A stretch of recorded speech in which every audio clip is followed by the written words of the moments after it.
আসসালামু আলাইকুম এভরিওয়ান, তোমরা সবাই কেমন আছো? আশা করছি ভালো আছো। ওয়েলকাম তোমাদের হোপ ওয়ার্ল্ডে। আমার দাদি তোমাদেরকে হাই গাইস বলতে গিয়ে অন্য কিছু বলে ফেলেছিল, তাই হাসি হচ্ছিল, এখানে সবাই হাসছিল, তোমাদেরকে সালামও দিচ্ছিল। তারপর তোমাদেরকে বলছিল তোমরা কেমন আছো, ভালো আছো কিনা, তাই জিজ্ঞাসা করছিল আমার দাদি। দাদির কথা শুনে সবাই হাসছিল, আর সে বলছিল যে তার ছোট ছেলে তার জন্য ওষুধ এনেছে, সে খেয়েছে। আমার দাদি বলছিল তার মাথা যন্ত্রণা করছিল, তাই সেই ওষুধটা খেয়েছে। তারপরে চা খেয়েছে, বিস্কুট খেয়েছে, পানি খেয়েছে। তারপর সে মুড়ি মশলা খাবে। এখন তার ছোট বউ মুড়ি মশলা মাখাচ্ছে, তাই সে খাবে। আমার দাদি বলছে মুড়ি মশলা খাবার পর নামাজ পড়বো। ছোট মামা দাদি জিজ্ঞাসা করছে যে কে কে খাবে, তাই আমার দাদি বলছে যে আমার ছোট বউ খাবে, আমার বড় বউ খাবে, আমার আশা নাতি খাবে, মানে যারা যারা খাবে তাদের নামগুলো করছিল। দিবাড়ি গেলে আমরা এরকম একসাথে সবাই বসে খাই, তো খুবই মজা হয়, খুবই আনন্দ হয়। তো আমার দাদু বেঁচে নেই, আমার দাদি বেঁচে আছে এখন। আমার দাদি বলছে এখানে যে কি কি দিয়ে মুড়ি মশলা মাখাচ্ছে, চপ, পেঁয়াজ, টমেটো, শসা দিয়ে মুড়ি মাখাচ্ছে আমার ছোটো মা। তো ওইদিকে আমার ছোট দাদুর বড় বৌমা ফুলঝুরি ধরাচ্ছে বাচ্চাদের মতো, বাচ্চাদের সাথে খেলছে। আর আমার দাদি এখানে বলছে যে আমাদের এখানে কালকে সভা আছে। হ্যাঁ, এটা হচ্ছে আমাদের মানে আমার বাপের বাড়ির এখানে সভা ছিল, তাই আমি এসেছিলাম। সবার আগের দিনের ভিডিও। তো সবার আগের দিন দাদি বলছে যে কালকে আমাদের এখানে সভা আছে, আজকে বস্ত্র বিতরণ আছে, আজকে গজল প্রতিযোগিতা ছিল, বস্ত্র বিতরণ ছিল, বিকেল থেকেই হচ্ছিল, শুরু হচ্ছিল। ওইগুলো আমি ভিডিওতে দেখাতে পারিনি অতটা, যতটা ভিডিওতে ক্যাপচার করতে পেরেছি ততটা তোমাদের সাথে শেয়ার করেছি।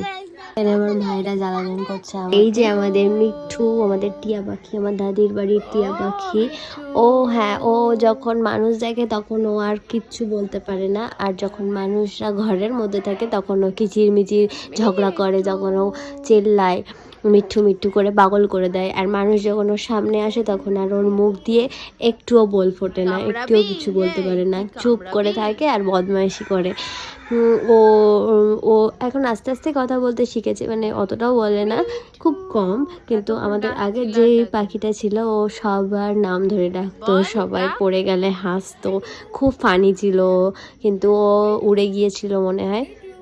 তারপরে এই কদিন আগেই ওকে এই পাখিটাকে আনা হয়েছে, তাই ও এখন বেশ আনন্দে থাকে, কিন্তু সবার সামনে কথা বলে না ও।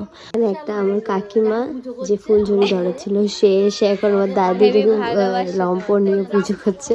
তো আমার দাদি বলছে এই বউটা আমার খুব বদমাস, এই বউটা আমার হেবি জ্বালায়, এইসব বলছে। যে এটা হচ্ছে আমার দাদি বাড়ির রাস্তা, এখান থেকে আমরা বেরোচ্ছি, আর একদম আমার দাদি বাড়ির রাস্তার সামনেই সভাটা হচ্ছে, মানে ওই সাইডে হচ্ছে তোমার মাদ্রাসার ওই সামনেই সভাটা হচ্ছে আর কি। এই যে যেটা তোমাদেরকে দেখাচ্ছি জঙ্গল মতো, এটা আমাদের কর্মস্থান।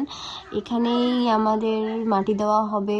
আমাকে মাটি দেওয়া হবে কিনা জানি না, আমাকে এখানে দেবে কিনা জানি না, কিন্তু আমার বাপ দাদু সবাইকে এখানে মাটি দেওয়া হবে। মরার পর সবাইকেই মরতে হবে, মরে তো মাটিতে যেতেই হবে। এই যে আমাদের ছোট ছোট বাচ্চা কাচ্চা, এইটা আমার মামার মেয়ে, আর এটা আমার লাড্ডু, আমার মামার ছেলে। খুবই কিউট, তাই আমরা লাড্ডু বলে ডাকি আমরা সবাই।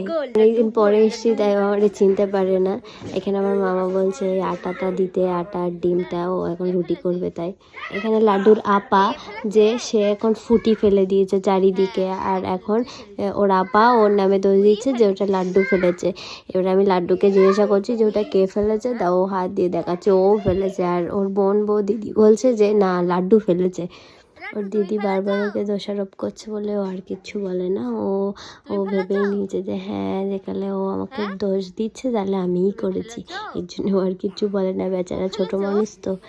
যে এখানে লাড্ডু রাগ করেছে, ওর দাদুর কাছে নিয়ে যাওয়া হচ্ছে না বলে ও রাগ করে শুয়ে পড়েছে।